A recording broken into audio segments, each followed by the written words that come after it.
the first product was a VR trainer for javelin missiles. So when I got the pitch at lunch, that was the only thing that we were working on at the time, was donating these, or making and donating these VR training headsets, um, and shipping them over to Ukraine. Wow. Hello, and welcome to the Patient to Professional podcast. My name is Dr. Nick Despotidis, and I've had the privilege of examining thousands of children who are now adults through the years. Today, I'm so happy to have my guest, Mr. Richard Deng. Richard has been my patient since a young boy. He has a very interesting career path, and I think you'll find his story very interesting. Richard, thanks so much for joining the podcast. Thank you for having me. So, Yeah, Dr. D is, I've been seeing him since I was like 8 or 10. such a So young boy. I have to put up your picture. No one's going to believe it right now. So, Richard was in just recently for an eye exam, and I followed his path, his career path through college graduation, but his eyes would light up when he would talk about what he's doing now. Is actually he took out his phone and he showed me exactly some of the stuff that he's working on. So, Richard, why don't you start with your career right now today, and we'll slowly move backwards. Tell the audience, what is your job title if you have one? What are you currently doing? sure. Yeah, right now I'm a software engineer. I guess I work at a robotics startup company. Um, s- and then sorry, what was the No, what was what the other? you're I guess you're a software engineer. Yeah, that's right. So tell us a little bit about this startup. Are you part of the startup? Did you help start it? Did they bring you over to develop software? And start telling us what kind of software you're developing. Sure. So this startup, actually, I was one of the first five people at this one. It has a really interesting kind of origin story. Sure. So I take you from the top. So the co-founders, their names are Luke and Steve. I actually worked for their first startup. So this was back in 2020. I worked for their first startup, and it was a restaurant tech company called Bbot. And what they did was make the QR menu websites where you could order the food directly to a table. Right. So it really helped during COVID, where you didn't need the server to come take your order, because you could use the QR code and order directly from your phone. So that startup got acquired by DoorDash in 2022. Wow. And 2 years then, later. yeah, and then unfortunately, about a year after that, a large group of us got laid off from DoorDash. Um, and then Luke and Steve, who founded the previous company, also started a new company, this time like a robotics startup, and they pulled a few engineers that they liked from the old startup, and I was luckily one of those.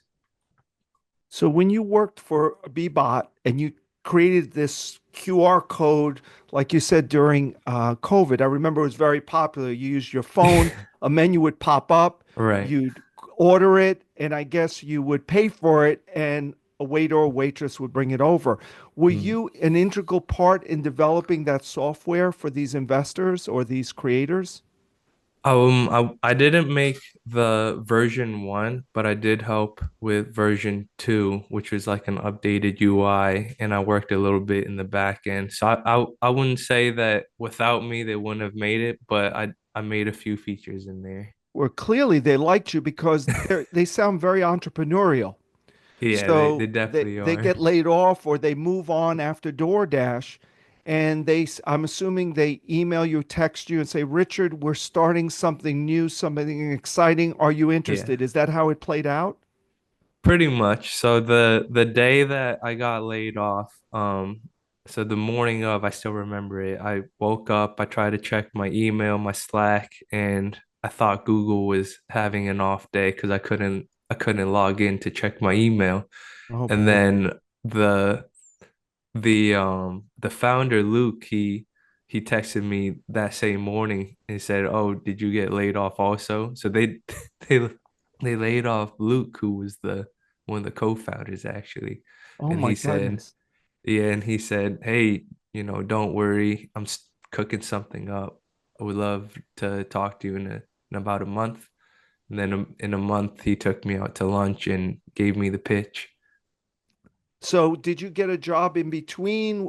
Talk about the audience because that happens to a lot of us, especially in your industry, where they get laid off. Yeah. No fault of their own. I mean, No. even the founder, no fault of your own. Yeah.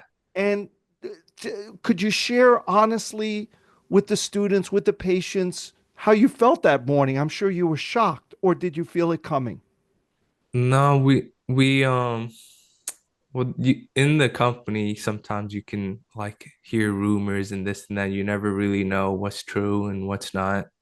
Um, but the the around the time that was happening, it's kind of felt the same as COVID because during COVID, I graduated the spring of 2020, and so that was when all of the schools shut down. So the Carnegie Yes. Mellon got shut down right in the middle of spring semester. And I Wow. remember I was on spring break and we were watching the announcements roll in. Oh, Stanford, oh, Brown. Like we're just watching each school just like announce that they were shutting off. And we were like, all right, well, it's just a matter of time. Sure. And then the same thing uh during the layoffs where we were seeing all these tech companies doing mass layoffs. And it was like, oh, you don't know if it's gonna happen. But it's almost like a trend thing where you see, oh, Google's doing, thousands of layoffs and Discord is doing, it was just like day after day, these huge tech companies were all I doing these remember. layoffs. So um, yeah, that day we, felt like it felt bad because it felt sad because like you said, it's not really your fault. You didn't get fired for something you did wrong or didn't do enough. And you don't, the part about it that sucks is you're like, could I have done something differently to not get laid off? But at the end of the day, I think it was um like a good thing that happened for me personally because I do enjoy the company that I'm at now quite a bit better. Um but it never feels good to be laid off or fired or whatever it may be. Like It can't, yeah, I can't even imagine, to be honest with you, um, especially your first job out of school, correct? yeah, so the it's technically DoorDash was technically my second because I worked at Bebop first, but it was Yep. the same roughly group of people, so pretty much, yeah. Okay. So only a month goes by. I'm assuming you didn't work in that month. I helped my best friend out a little bit of just a little bit of like coding stuff in between to Okay. stay sharp, but yeah, not a real job in between. I tried to enjoy that time to go fishing and play basketball and stuff Which is like hard that. to do. I'm sure your parents were a little nervous that, that you're taking this time off, but it was only about a month, correct? Yeah, so it was a month before between when I got laid off and I got pitched for the new company, but before I started working was about 3.5 months. But Okay. in terms of pay, I was okay. They gave me enough severance that I was paid until I got the new job. Great. So tell us a little bit about this meeting that Luke and the other partner sat you down and gave you this pitch, like you call it, Yeah. about their new car. Did you like where obviously you liked working with these guys at Bebot, correct? Yeah, Yeah. yeah. So So Luke is was it one in of the the, yep, restaurant sorry. business, this new business? I'm sorry, was it in the restaurant, the new Com venture that you're at? completely new industry, completely new technology. So Luke and Steve, they both worked in the Navy before starting their first startup. Right. So this new company, quite different than the QR code tech, is defense tech. So the first product was a VR trainer for Javelin missiles. So when I got the pitch at lunch, that was the only thing that we were working on at the time was donating these or making and donating these VR training headsets, um, and shipping them over to Ukraine. Wow. Yeah. Wow. And did you know anything about VR headsets, or you just know coding, and coding is something that you do well and you're flexible to code QR codes for menus for Bebot, switching over to VR headsets? I mean, Yeah. to me, as a layperson, that sounds like a big shift. It is a big shift, but my entire career and going through college is one of the things I wanted to talk about is like one of the skills that you need is to learn new skills because it's almost never have I seen a problem where I've seen that exactly before. So it's not like, math class in 10th grade where they give you 20 problems that are the same problem with different numbers, and then on the test they're like the same problem with slightly different numbers. In college and um on the job, at least at a startup, you'll almost never face a problem that you've seen like perfectly matched before. Wow. So even though I was at Bbot and in the restaurant tech industry and doing that, even at that job, I was learning new things, daily, weekly. So it was just a slight shift when it started for the new company, but I feel like I'm used to facing new problems and trying to figure out solutions and breaking the problems down into smaller, more manageable problems. And so that's a skill that you developed and developing, I guess, refining. Yeah, yeah, Yeah. absolutely. So, tell us a little bit about now. Are you still in the headset type arena, or has your company evolved to something more, the defense tech? Yeah, so the headsets they were successful, but we made a new product to um kind of evolve with the problems that we're seeing on the battlefield. So we're making a turret that can shoot down these FPV drones now. So we're making counter UAS tech. So it's What is basically like a robot with a gun attached to it that looks into the sky, sees sees the drone and then tracks it and then shoots them down. so you're working on software that's able Yeah. to track a drone Yeah. and activate some type of self-defense gun, I'm assuming, that Yeah. can knock down, I would think, multiple drones. Yeah. Yeah. That's correct. And do you do this from, it sounds incredible to me because, like you said, you have to be extremely flexible in learning. Are you doing this from virtually? Are you doing this in a office building? Are Hmm. you on the testing field? Like where do you do this programming? So, currently I drive to the office either 3, 4, 5 times a week, just because it's a lot easier for me to, make a change in the software, load it up onto the robot, and then test it in person. It's possible to do remotely, but I would need to pull someone away that's actually in the office and then give them like step-by-step instructions. So right now it's a little bit easier for me to be in the office, um, code, like make live changes and then test. And then obviously we can't test the entire like kill chain in the office. So for that we drive about an hour and a half north to like a safe testing site, safe testing range, and then there we can fly drones around and practice shooting them down. My word. So you upload your software changes Yeah. and then you drive an hour and a half Yeah. to see the results of your programming change, correct? To see if Yeah, it's more sometimes, yeah. accurate or whatever changes you made to see if the intended implemented changes translate to the battlefield. Yeah.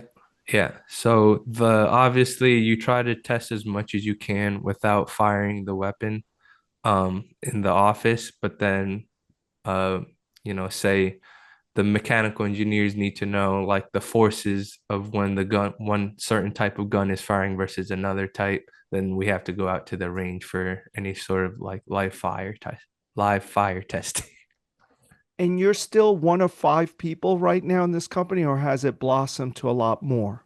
So when we started, I was one of the first five, but now there's it's blossomed to a lot more. So I think we have around 35 to 40 people in total, but maybe like 20 or so engineers now. That work on robotics, work on coding like yourself, and like you said, understand the physics of the trajectory, the power of each ammunition Yeah. to get this to hit multiple drones. How many drones sometimes do you have to target at one time? It's more than one, I'm The assuming, correct? right. So the one of the like you're very smart. One of the problems right now is obviously if the bad guys can send one drone, they can send a group of them. So we kind of track the group, and then within the group we sequentially go from target to target until the theoretically the whole group is down. That sounds fascinating to me. It really, really does. It sounds dangerous. It sounds exciting. It sounds very, very interesting and quite different than where you started. Yeah. So, what did you major in college to give you this type of background? Were you a computer science major? What was your major at Carnegie Mellon?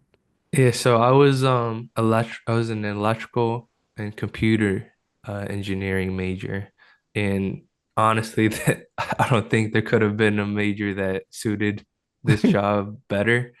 So electrical and computer engineering is like making the circuits, all it's like everything is low level from making like the wiring and the circuits in the robot all the way to writing the software and everything in between. So making the computer chip like the major teaches you how a computer works basically from the circuitry all the way to the high level code and everything in between. So when you're doing robotics, especially like robotics for some real-time robotics and like performant robotics, like robots that have to be very precise and accurate and make decisions quickly. Like the control systems are everything. And honestly, I don't think there was a major that could have prepared me better. But even that, I'm still learning probably 90% of the things that I'm using here. Like I didn't learn them at Carnegie Mellon, but I'm learning them now. But I'm assuming it gave you a good foundation. It sounds like Yeah. you just didn't learn coding and programming. Yeah. You kind of understood from actually, were you making circuit boards in college? I'm just curious. Yeah. Yeah. That's part of the degree. Yeah. So now, when you're devising these robots, you kind of have a working knowledge from beginning to end. I'm not saying you understand everything from beginning to end. Right. How Yeah. about the trajectory and the physics involved with shooting any ammunition at a product or any trajectory? Yeah. Did you have a physics background to understand how to calculate the path of something in order to hit it? Do you have a working knowledge of physics? Is that important? The physics is important because we're shooting moving objects. And so the kinematics for we're trying to predict where the drone is flying and then shooting to for the bullet to meet the drone at the like at the point in time At a where projected time. yeah. And so if the math and the physics are not correct, then you could be shooting at the right place, but a second too late or a split second too early and it's a miss. Or you could predict that the drone is flying and it's your prediction is wrong, then you'll definitely shoot at the wrong place. And if the yeah, there's like a thousand different Variables. variables in the equation. So the definitely need a math and physics understanding. Don't need to be a physics like PhD or anything. We're not doing quantum mechanics or anything like that, but just understanding like the kinematics of it. So I'm just curious, when you were in high school, did you ever picture yourself working with robotics, or did you picture yourself programming video games, or did you picture yourself with anything, or you just wanted to get into college and get away from home? Like, where was your mind at as a high school student? Mhm. Did you ever visualize yourself today, where you are today? Was that ever in your goals or in your visualization? Not, I didn't visualize myself in this exact job today, but I knew that I would try my best to find a job that would make me happy because I just heard so many stories of people not enjoying their jobs and try to make it a priority to find something I was really interested and happy to go to work every day for. So, around like sixth or seventh grade, they had like a coding or programming class in middle school and um I like was doing okay at it, but I talked to my dad about it and he said, you know, if it's something that you like to do, you don't really think about tech as like one industry because if you look around your life, like everything has tech in it. Like there's computer engineering, like even behind you, I see a printer. Someone's Yes, got to write the code to make the printer work. And if the printer doesn't work, it's not good. that's So right. I thought about it like, you know, programming is more like a tool, and whatever I want to work with, I can find something where I'm needed. So, you know, if I want to go and like I love to play basketball, I can make, you know, like a product that tracks like your optimal shot path when you're shooting or your shot mechanics or like a stat tracker for basketball. Um, if you want to do like food, for instance, there's tons of food tech and robots that can make food, or like my last company is like rest tech that goes to restaurants. So it's not that I just want to go into coding and tech, that tech and coding and programming and engineering is like a gateway to everything in the world because you literally can't look around you and see some sector or see something that doesn't involve tech. So as long as you can, you know, you have the skills, you can find something that I thought I could find something I was interested in. So it seems to me you're really happy here.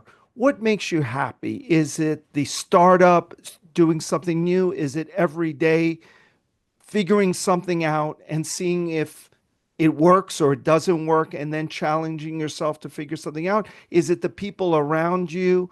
Is it the actual ammunition and projectiles and drones? Or is it everything? Tell us a little bit about what makes you happy. Yeah, sure. The people are a huge part of it. And you know, the like I'm sure you see in in your doctor's office as well. But the people are like as much as, you know, you're looking at it on paper and you're like, all right, this job has this salary and this job has this salary and this benefits. The people at the in the group kind of make your day to day good or bad typically. And I'm very lucky to have known like not only really smart engineers, excuse me, um, some of the smartest people that I've ever met, but also people that are really fun to be around, and they're not serious like 100% of the time. Sometimes we're goofing around, but sometimes we have to lock in and focus. So it's the people and the culture is really important, and um, I feel like it's important to like guard that basically, especially at a startup.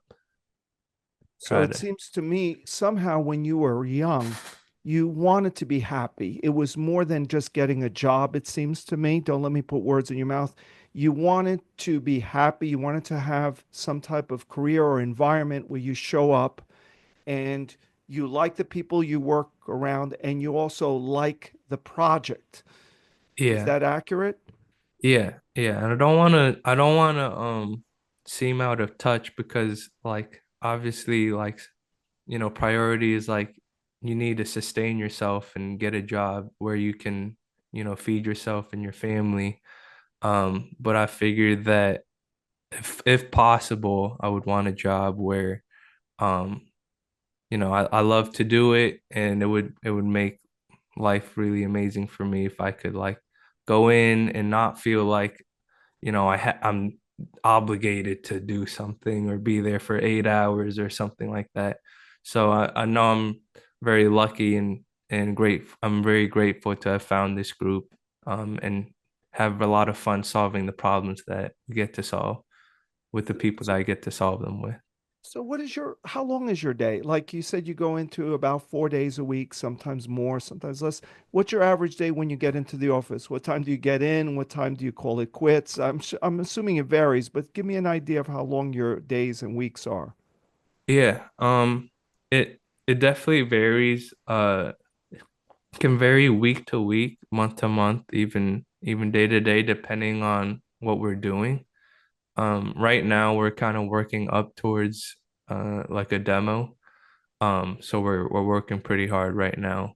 Um, one thing that I won't sacrifice is like sleep and rest though. So like I won't set an alarm at night. So I find that like if I wake up with an alarm and I'm like on 6 hours of sleep versus eight or however much my body needs, then like it kind of eats away at my productivity during the day and I need caffeine to, stay focused and not sleepy. So I kind of find the trade-off a little bit there where I might wake up a little bit later, but my body like I'm sure that my body is fully rested because my, I let my body wake myself up. So on a day like that, I might wake up at like 8:30 or 9, get to the office by 9:45 or 10, um, and then leave at like 7. But throughout the day, it's very focused. So you get in, you kind of make a plan for what we want to accomplish during the day, and then break that down into like smaller tasks. All right, what do I want to do before noon? All right, in the early afternoon, what do I want to accomplish? How am I going to do that? And then before we leave, like what I want to see and how do I get there? So it's pretty planned out once I get there, but I try to not let that get in the way of my sleep. Which is very interesting because Richard wears lenses that depend on sleep. And I remember when he was like in middle school and high school, I would say, Richard, please sleep. Yeah. Sleep is very important. And you would go to sleep late sometimes, Hmm. quite often, but you'd have to get up 6:37 for the bus or to get to high school. So, Yeah. so it's nice to hear that you prioritize sleep now as an adult. Yeah. Before we move on, you told me this in the exam room. Tell the audience a little bit about when you're on the field and you drive an hour and a half to test out your programs. Do you Hmm. work in a nice, fancy, high tech area? Or give them a visual of where you are when you're on the field. What kind of environment do you work in? Right. So I live down here in Texas and we can't always control the weather. So sometimes it's nice and, beautiful 75 degrees out. But sometimes in the summer it gets pretty hot. So I remember last year we were doing some testing and it was like 102 and we just like set up a little sunshade, like a canopy, and we kind of work under there. You have to bring a lot of water because we go out basically to like a desert range. Like there's cactus everywhere, it's just dirt. Um, but it's like miles and miles of just dirt. And that's what you need for testing like this. Right. So we try to stay cool under the shade. Um, we've since gotten like we've bought like a RV with some air conditioning. So this summer, we can kind of spin that up. But yeah, the during the testing, you have to be out there, and sometimes it gets hot, sometimes, but yeah, it's not a fancy office or anything. We're really out there in the dirt, like getting our hands dirty. Yes, yes. And you have to bring drones, and I guess you have to bring the projectiles, the guns, the ammunition, the software, everything that runs the software, all with you. I guess now they're in the RV. Yeah, you have to be back in the days where we're packing everything up in the pickup truck and driving out there. It was a lot of fun. But that's just the early startup days. Now you have to be very organized. You have to have like a pre-flight A checklist of checklist. stuff. Yeah. Yep, exactly. Like a checklist of everything you bringing and also everything you need to bring back because you don't want to leave anything out there that's important. So, this has been such an interesting career path because you're in a startup, you're energized. I think one of the tips you gave the students, the audience, the parents is we spend more time at work than we do with our families. Yeah, yeah. So you need to work hard to find people you like working around. Yeah, It's I think probably that's very more important. important than actual money currency. There's other types of currency, and that's what you've made a big point of it. That's what I hear is that you enjoy working with very bright people who maybe don't take themselves seriously. They kid around at times, but you Yeah, like being around them, and that really helps your joy at work. yeah, I think it really does. There's some of my best friends now, like some of the Yeah, couple of people I known from the early startup that, 2020. So that's like 5 years now. And I've worked alongside the same, core group for that many years. We're all really good friends now. So that's great. And the other thing I think the point you wanted to get through also is how school doesn't necessarily reflect the real world. If you yeah, could spend a little time with that, because I think that's a point you wanted to make. I think yeah. you laid a foundation in college, Mm. but it really was to prepare you for something totally different in the real world. Yeah, yeah, that's absolutely true. Um, like I said, there probably isn't a better uh like I'm very happy with the degree. It taught me the right things, but the things that it taught me they're not gonna be exactly matched up with what you do in your career, no matter what you choose. Like even if you do computer science and then you get like a tech job at Google, the things that you learned in the computer science degree aren't going to be exactly what you need in the career field. I'm sure it's probably the same with your field and what you learned in optometry. I'm probably not pronouncing that right, No, but you did it perfectly. And it's a point I wanted to bring up. You may find this surprising, but to become a physician, we need to pass board exams, optometrists, any type of health professional. But you're only tested in the minimal basics. And right. when you go in the real world, it doesn't reflect what's in the textbook. You expect patients to follow the textbook, the differential diagnosis, but it's exactly what you said is I had to learn to think outside the box because there's Yeah. a live person in front of me. And Yeah. I think some students that are perfect students that Hmm. become doctors have a very hard time sometimes Hmm. because patients don't follow the textbook. And Yeah. it seems to be in your field is the norm is change, is Hmm. growth. It's if you don't grow, you're in big trouble, it sounds like. Yeah. I mean the like when I said earlier is like you're never gonna see a problem where you've perfectly done that problem before. So when you haven't seen a problem, what do you fall back on? Your what you've learned before, like your instincts and your creativity, right? So Right.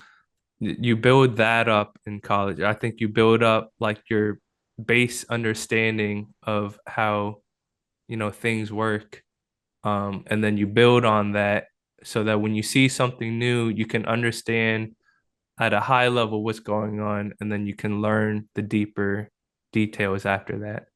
But the base understanding is, and also the base understanding and how you learn, I think is what was most valuable for me from my degree, is not necessarily like the content of what I learned, but how I learned how I was able to pick up new skills. And that's different for every person, like person to person. Like maybe you see a diagram and that just makes sense to you, or you have to do it with your hands and that makes sense to you, or you need someone to explain it to you like you're a fifth grader and that's the best way you learn. It's different for everybody. That's But 100% right. yeah, I think that was one of the most valuable things that I picked up is how I like to learn and how I can uh break down like a big problem into the things that I need to learn. Because sometimes you'll see a really big task and you're like, well, how do I accomplish that? And then you break it down into the things that you need to learn. You make a list. So it's all about, I feel like it's all about breaking down big problems into smaller problems and then figuring out what you need to learn step by step. And knowing how you individually learn, which may be very Yeah, different than me. exactly. You know, for me, just as an example, I know I have to work harder than most students to get the grades I wanted, but that's just me. I can't look at maybe Richard Ding, who has a photographic memory and is able to not study. It doesn't matter. That's my learning mode. And Yeah. once you learn the learning mode, it's very interesting. Did you feel lost when there was no answer? You had to figure out the answer because in school we go to the teacher and we say, or professor, is this the Yeah. right answer? I can't figure it out. Here you had no one to go to, right? You're figuring out. Did you feel a little lost a little bit? Or did you Not say you understood that you had to figure out the solution to the problem? when in school, I was never really like see the in the problems that they give you in college, you can't look at the problem and immediately know the answer. Like sometimes in like a college test, they'll give you two questions for an hour and a half. So it's impossible that you read the problem and you immediately know the answer. So I feel like from college on, I was always not like normalized to, but I was used to seeing a problem and not immediately knowing how to solve it. So I wasn't really as phased when I saw it in my career because I mean, if your students go to engineering programs, they'll see that they'll get problems they don't know how to solve immediately and they'll have to figure out. So I think that's another thing that maybe the degree prepared me for was here's like a really big problem. Your job is to solve it. Good luck, you know. So you did have a solid background at Carnegie Mellon, it sounds like. I just tried my best, you know. Yes. It Well, wasn't easy. I say you did very, very well. So now looking back, if you had to give your 17-year-old self advice, you're either a junior, you're a Hmm. senior in high school, you're visiting all these colleges, you've done with your Yeah, SAT, you're maybe doing your college applications. What yeah. advice would you have given yourself now that you're older and you've worked in the field for quite a number of years? This is more. Do you want career advice or more like personal advice or Personal. a I little want bit personal personal? advice. Okay, personal advice. I would say just to slow down a little bit because I feel like in life where I don't want to be oh so high level and I don't know what's it called, like cliche or something, but I feel like all my life you almost a lot of people are always working towards the next thing. So like in middle school, you just want to get to high school. In high school, you're only working towards, you're looking at, oh, I'm applying to 15 different colleges, want to do this and that. And then in college, you're working towards is graduating and then starting your career. And then once you start your career, I've seen a lot of people just working towards the next promotion. But like why are you working? Like a lot of people they're working so they can get money, so you can spend the money and enjoy yourselves. But you if you spend your whole life working for what's ahead of you, then you're never gonna enjoy what you worked so hard for. So I feel like if I had advice for myself in high school, I'd say slow down a little bit. Um, you know, a lot of the sometimes the student, the classmates and your friends that you see senior year, you don't see for like another 5 to 10 years, or sometimes you don't see them again at all. Like people just lives just branch off and Yep, they might end up on the other side of the country or in Colorado or you know what I mean? Like they'll end up sure, thousands of miles sure. away from you. So if all you're focused on is the next thing, you'll just miss what's in front of you. Yeah. Yeah, that's a very mature advice. Not easy to do, living in the present and what you're saying. It's kind of like I have double vision. Sorry about the pun, but living in the present while looking into the future. Are Yeah. you able to do that now that you're a little bit older, is enjoy what you have in the present day and also look forward to promotions or growth or, on to the next project? Are you able to do that? Because it is easier said than done. Yeah. I think I'm able to balance it pretty well.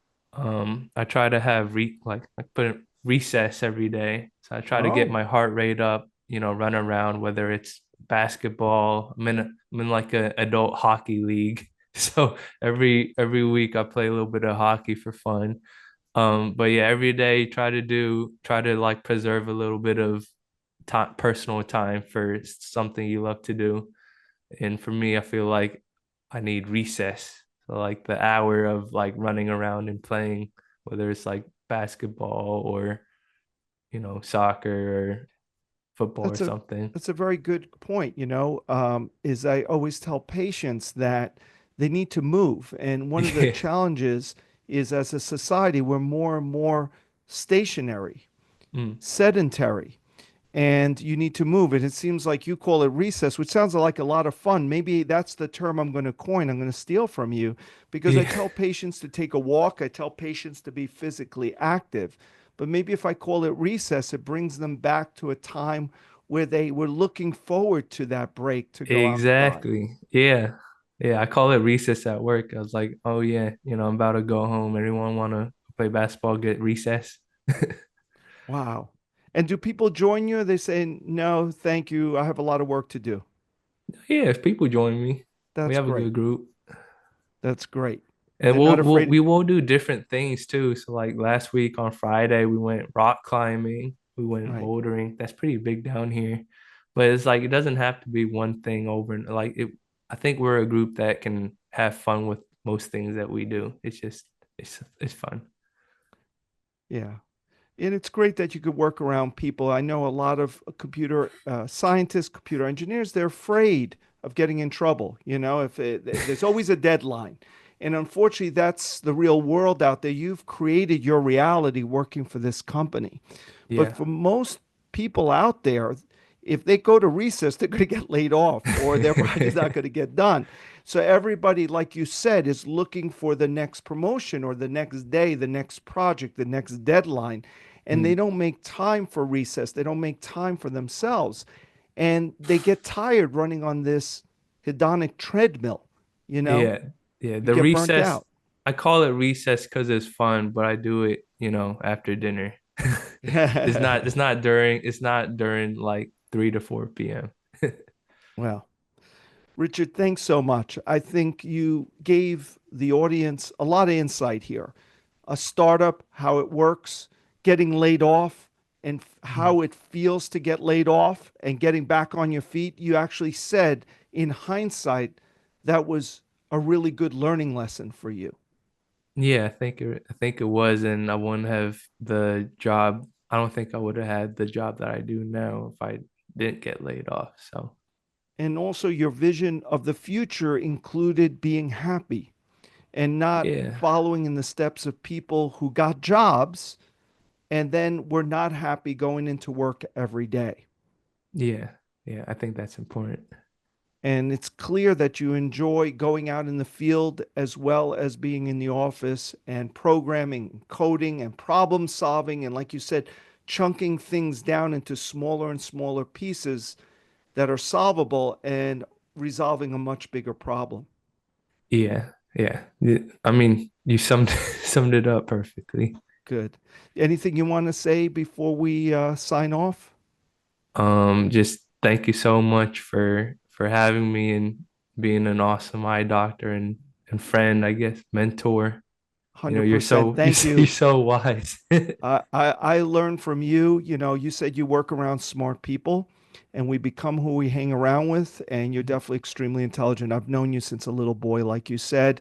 I'm just so excited to see what you have in store in the future because this is just scraping the surface. You work around very energetic, entrepreneurial people, very smart people, but also they seem to have the smarts to keep a culture going within this startup, which is missing in a lot of places right now. So it's great, that I was in the boom where Amazon and all these companies, Dropbox, were hiring like crazy. And Yeah. unfortunately, a lot of my patients, like yourself, 2, 3 years later, were involved in cuts and Mm. got laid off. Yeah. And somehow you had the foresight to say, okay, let me enjoy myself for these next few weeks or a few months, enjoy, the severance package or whatever package they gave you. Mm. And you settled on a job, your career right now that you're very happy with. So, Richard, thank you so much for joining the podcast. Thank you so much for having me. And Appreciate it a everyone lot. out there, thank you. Until next time, have a great day.